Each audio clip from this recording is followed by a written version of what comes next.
are my buddy until the end.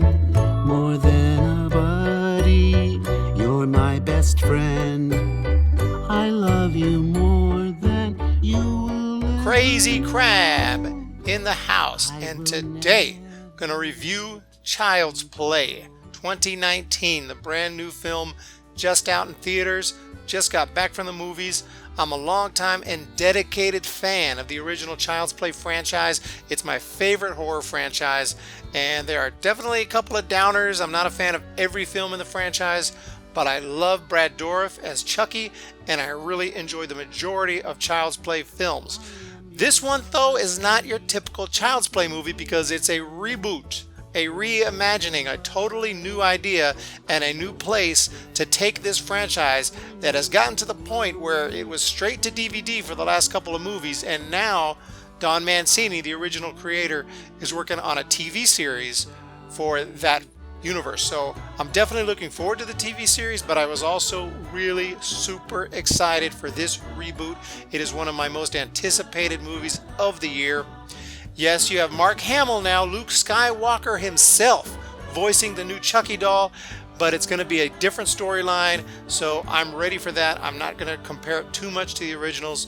You have this new doll now that's going to have AI instead of the previous films where it was a human stuck inside the doll because of voodoo. So the film sounds really interesting, and I was definitely pumped up for this movie. How was it?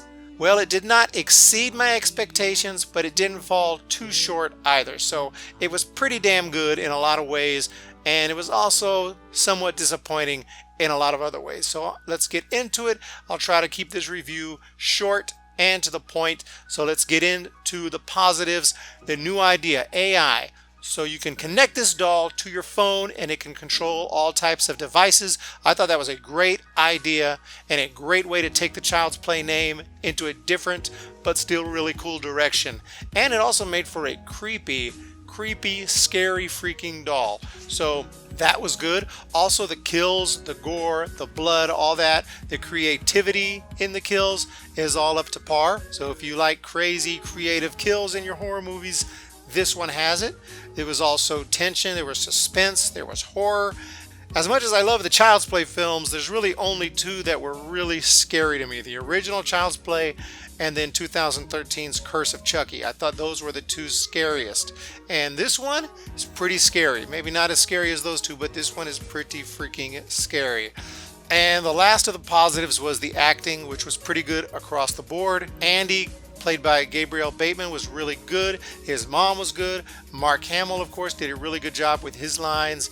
But, and this kind of segues into my more mixed thoughts, Chucky was not nearly as funny or entertaining as the original.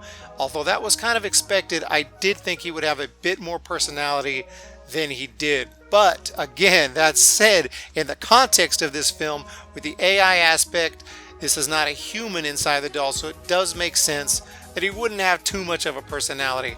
Mark Hamill does a good job to bring something to that, and he did start to develop a little bit of a personality, and there was some humor. Mark Hamill had to try to find a more creative way to be funny than the more straightforward version that Brad Dourif did. It was also interesting because this doll was actually genuinely nice at first. I mean, he really did care about Andy. He just didn't have that instinct not to hurt people, especially when hurting them was in his interest. So in other words, I guess he was like a psychopath doll, creepy as hell.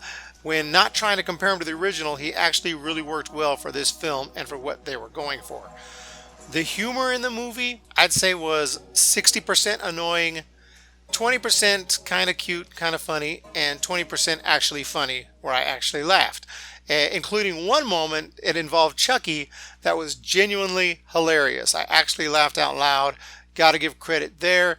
But the majority of the humor was, I felt, forced, kind of that annoying 2019 humor you see in films where everyone has to make cute jokes all the time. You know, I don't really notice that in the real world too much, but I guess that's how people talk, apparently, especially in movies. Typical modern day type movie, have to crack jokes all the time. It wasn't over the top. In fact, there was a moment towards the end where I thought there was going to be a joke. I was like, oh, here comes the joke, and it didn't happen. And I was like, oh, good. So overall, the humor was okay at best. One really funny moment, but that's about it. As for the negatives, there seemed to be a lot of stereotypical characters in this film. Like there was a checklist they followed when casting and writing this movie. You know, like the mom's jerk boyfriend, the fat and funny friend, the badass girl, the weird fat electrician. I can't really describe it, but there was just a lot of that in this movie. It felt like everyone had their little roles that they played to a T, so much so that it almost felt unnatural. And talking about that fat kid and pretty much all of Andy's friends, the way they got involved, the way how they met Andy was really weird and rushed and unnatural and weird. It just didn't really make sense, a lot of it. I wasn't a big fan of that whole plot there with Andy's friends. The girl was okay for the most part, but yeah, that whole aspect of the film I did not like. And also towards the end, there was these typical cliche moments that were very, very predictable. I've seen them in a million films, what's going to happen, and you can see it coming, and then it happens. And it's just kind of eye-rolling to me. But that said, the third act had plenty of awesome moments, and overall was really well done. And there were some little winks and nods to the original movies, but nothing over the top. So no annoying, stupid fan service, which I appreciate as well. So other than some annoying humor, some cliche characters and moments, and some predictability, I'd say it was a solid reboot. You cannot match the original Chucky. Those movies are their own, and the good news is that the universe is supposed to continue. That original universe is supposed to continue in this TV series, and now we have this new universe, hopefully, if they make a sequel, which I hope they do. I think I'll go see this movie a couple more times. I liked it that much. I mean, it's really fun and a pretty cool movie. I would definitely recommend it if you're into horror films. I would give this one a watch.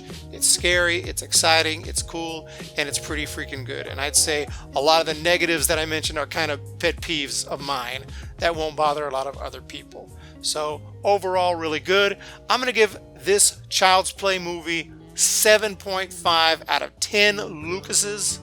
Okay, thank you so much for checking out my review of Child's Play 2019, the reboot. Let me know in the comments if you saw it, what you thought of it, if you plan to see it, if you give a freak about it. Everyone have a great day, and I will talk to you next time. See ya! I am your buddy until the end. More than a buddy, I'm your best friend. When you feel lonely and you start to cry, I am always by your side.